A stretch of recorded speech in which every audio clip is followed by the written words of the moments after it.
हाँ जी फ्रेंड्स, क्या हालचाल। Welcome with Kritika Sao. तो मैंने साहिबा का आज ब्लॉग देखा है जिस पे इसने ना भर भर करके बेइज्जती की है अपने गुटखा किंग की। अगर आप लोगों को ना अपने हस्बैंड की इज़्ज़त करना हो, उनको अप्रिशिएट करना हो, पैम्पर करना हो, उनकी बेइज्जती नहीं करना, उनको वैल्यू देना हो ना, तो आप ना तो ये चबूतरा का ब्लॉग देखना और ना ही दीपिका मैडम का ब्लॉग देखना, क्योंकि ये लोग ना डायरेक्टली नहीं बल्कि इनडायरेक्ट वे में अपने हस्बैंड्स की, अपने फैमिलीज़ की बुराई पे बुराई करते ही रहते हैं। आप लोगों को याद ही होगा मैडम साहिबा का लास्ट इंटरव्यू जिसमें आया था, जिसमें उसने कहा था कि यस गाइस, मेरे फाइनली ना मेरे बहुत सारे ब्लैक पैचेस जुड़े हुए हैं।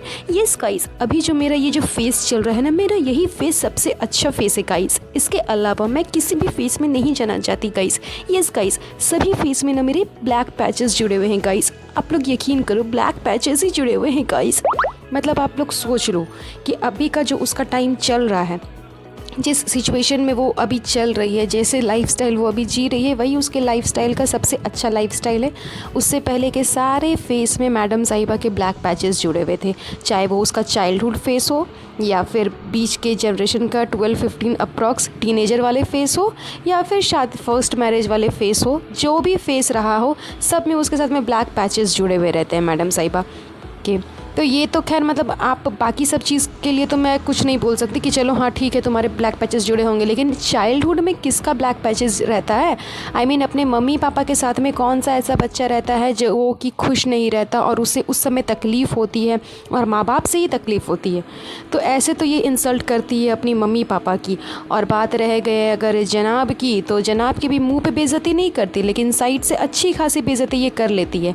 And on the other hand जब आप बात कर लोगे चबूतरा मैडम का, तो उसका भी यही है, वो सामने से नहीं बोलेगी, क्योंकि अगर वो सामने से बोलेगी तो आप लोगों ने बोलोगे ना, सब उसे बोलते हैं, सब उसे ट्रोल करने लगते हैं कि क्यों साहिबा तुमने उठ हट ऐसे क्यों बोला गुटखा किंग को। तो इसीलिए वो घुमा फिरा करके उसकी बेइज्जती करती है। अब आप लोग बोलोगे घुमा फिरा करके कैसे बेइज्जती की, हमें तो समझ में नहीं आया। तो आप लोगों ने, अधिकतर लोगों ने तो खैर उसका ये वाला लास्ट वाला ब्लॉग देखा ही होगा, जिस पे गुटखा किंग से अगर पूड़ियाँ नहीं बन रही है तो उस चीज़ को लेकर के उसने उसकी कितनी ज़्यादा बेइज्जती की। ये मैडम साहिबा जब मौदा में रहेगी तो इस एक सब्जी तक इससे ढंग से नहीं बनेगी। आप लोगों ने देखा होगा कि जब ये डाल रही थी सब्जी कढ़ाई पे, आलू की सब्ज़ी या फिर कुछ बना रही थी, इतने दूर से इसने आलू फेंका कढ़ाई पे जैसे कि अगल बगल पूरे मोहल्ले को पता चल जाए कि हाँ साहिबा कुछ बना रही है।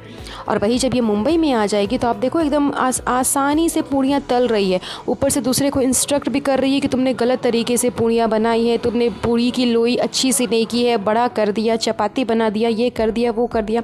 मतलब इसे जल्दी जल्दी में निकलना है, तो जल्दी जल्दी में स्पीडली में अगर कोई इंसान आपकी मदद कर रहा है तो आप उसकी हेल्प ले लो ना, और जल्दी जल्दी में काम निपटा करके फटाफट निकल जाओ, क्योंकि आपको शूट भी करना है, व्लॉग भी बनाना है, निकलना भी है, सब कुछ करना है, सब कुछ मैनेज करना है। ऊपर से आप ये भी देखो ना कि इसे 5 बजे सुबह में निकलना है और निकलने से पहले इसने पैकिंग भी कर ली, रास्ते पे खाने के लिए कुछ बना भी लिया। लेकिन अगर यही सब चीज़ें मौदा में करनी होती है, मौदा से कहीं जाना होता है या फिर मौदा ही जाना होता है, मजा लेके ये अपने लिए कुछ बना कर करके ले करके जाएगी कि हाँ मुझे रास्ते पे खाने के लिए कुछ चाहिए होगा। ना ना ना ना ना, उस समय तो घबराहट हो जाती है फ्रेंड्स। लेकिन अभी अगर कहीं और घूमने जाने की बात आ गई तब मुझे घबराहट नहीं होती फ्रेंड्स। यहीं से आप लोग अनुमान लगा लो कि ये कितनी डबल स्टैंडर्ड की औरत है कि सिचुएशन के हिसाब से, और सिचुएशन तो छोड़ दो, जगह के हिसाब से इसकी ना हालत बदलती रहती है। मुंबई आएगी तो इसकी हालत बहुत अच्छी हो जाएगी, मौदा जाएगी तो इसकी हालत इतना ही ख़राब हो जाएगी कि इससे एक चाय तक तो नहीं छनेगी। खाना बनाना तो खैर बहुत दूर की बात है। एंड एक और चीज़ सबसे इम्पॉर्टेंट इसके व्लॉग में मुझे देखने को मिला कि जब ये गुटखा किंग की बेइज्जती कर रही होती है, इवन अपनी माँ की भी बेइज्जती कर रही है। आप लोग देखो ना कि जब ये कार पे पैर ऊपर कर करके रखी हुई थी, एक साइड तुम्हारा हस्बैंड है, एक साइड तुम्हारी माँ है।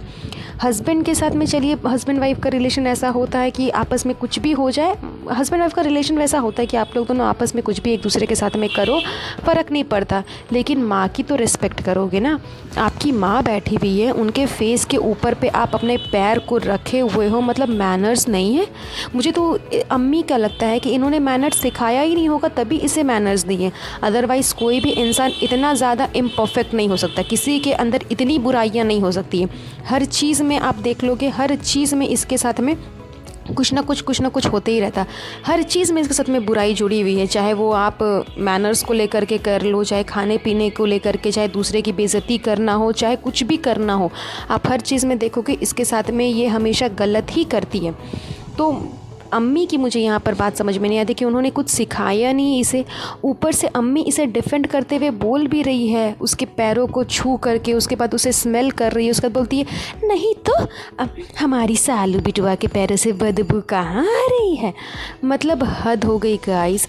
वो लड़की आपके फेस के ऊपर पे पैर रखी हुई है, सामने उसका पति बैठा हुआ है, उसके फेस के ऊपर पे अपने पैर को रखा हुआ, ऊपर से गुटखा किंग ने कह भी दिया कि तुम्हारे पैर से बदबू आ रही है। तो चाहती तो इस चीज़ को वो कट कर सकती थी, लेकिन इसे कट नहीं करना है, इसे दिखाना है कि देखो गुटखा किंग कितना बदमाश है, कितना बुरा है, मेरे साथ में कैसे करता है, कैसे मुझे बोलता है। अरे भाई क्यों नहीं बोलेगा, तुम उस तरह से वैसे कर रही हो तब तो वो तुम्हें बोल रहा है ना। तुम अगर वैसा नहीं करती तो वो तुम्हें नहीं बोलता। अब जाहिर सी बात है कि ये क्या है, मतलब कि अब मान लीजिए आपको बहुत ज़्यादा पैर में दर्द हो रही है तो आप पैर सीधा नीचे भी फैला सकते हो ना, लेकिन इतना क्या मतलब रहीसी कि हम एकदम सामने वाले को कुछ समझेंगे ही नहीं, जस्ट बिकॉज कि उसको खिला रहे हो पिला रहे हो, तुम्हारे टुकड़े पे वो पल रहा है तो तुम उसके साथ में कुछ भी करोगी। लेकिन गुटखा किंग के साथ में ऐसा होना भी जायज़ है, बिकॉज वो इंसान तो स्पाइनलेस है, स्पाइन तो है ही नहीं उसके अंदर। बिकॉज अगर स्पाइन होता ना तो वो खुद भी कुछ ना कुछ तो काम करता, अपने बीवी के टुकड़े पे नहीं पलता। देखिए मैं ये नहीं कह रही कि बीवी के टुकड़े पे पलना या बीवी के पैसे खर्च करना या बीवी के पैसे लेना गलत बात है, लेकिन इंसान को खुद भी कुछ करना चाहिए। वो एकदम स्पाइनलेस की तरफ पड़ा हुआ रहता है कि जब फ्री फोकट में इतने लाखों करोड़ों रुपए मुझे मिल ही जाते हैं तो फिर क्या ही ज़रूरत है मेहनत करने की। सिर्फ एडिटिंग तो करनी होती है, उसके अलावा तो और कुछ नहीं करता। वो भी उससे अच्छे से होता नहीं है, बिज़नेस उसे करना नहीं है, तो कुछ भी उसे करना नहीं है। तो बस अगर इसी तरह से जिएगा तो जाहिर सी बात है कि सामने वाला इंसान जो तुम्हें खिला पिला रहा है वो कुछ ना कुछ तो तुम्हारे ऊपर धौंस जमाएगा ही, जो कि चबूतरा मैडम जमाती ही है। एंड बात रह गई बेइज्जती की, तो बेइज्जती तो भरपूर मात्रा में इतनी ही करती है जिसकी कोई लिमिट ही नहीं है।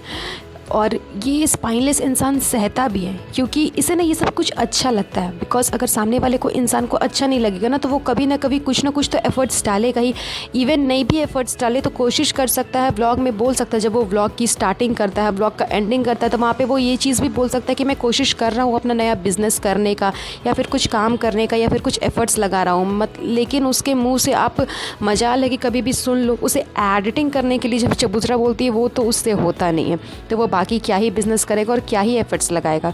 तो उसके जैसे स्पाइनलेस इंसान के साथ में ऐसा अगर हो भी रहा है तो वो खैर उसकी अपनी खुद की करनी है, इसमें चबूतरा मैडम को भी आप कुछ नहीं बोल सकते। लेकिन हाँ, ज़रूरत से ज़्यादा किसी भी इंसान के साथ में कुछ करना, बुरा करना, वो चीज़ सही नहीं है। आफ्टर ऑल तुमने उससे प्यार किया है, उससे शादी की है, तो थोड़ी तो उसकी रिस्पेक्ट तुम कर ही सकती हो।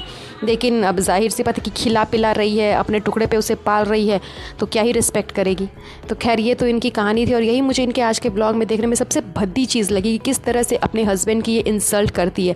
अपने इन लॉज की तो कभी परवाह की नहीं, लेकिन एक जो गुटखा किंग है जिसके पीछे 7 साल इसने बर्बाद किए, कम से कम उसकी रिस्पेक्ट तो कर सकती थी, लेकिन वो भी ये नहीं करती है। तो इन लोगों से क्या ही उम्मीद कर सकते हैं। खैर चलिए, आज का ये पॉडकास्ट हम बस यहीं पर एंड करते हैं। कमेंट में मुझे ज़रूर बताइएगा कि आपको ये पॉडकास्ट कैसा लगा। मिलती हूँ मैं आपसे नेक्स्ट पॉडकास्ट पे। तब तक के लिए मेक श्योर कि मेरे चैनल को सब्सक्राइब ज़रूर कर दीजिएगा, साथ ही साथ बेल आइकन को प्रेस करिएगा ताकि मेरे वीडियोस की नोटिफिकेशन सबसे पहले आप तक पहुँच सके। और मेरा ये पॉडकास्ट पसंद आया होगा तो इसे लाइक एंड शेयर ज़रूर कर दीजिएगा।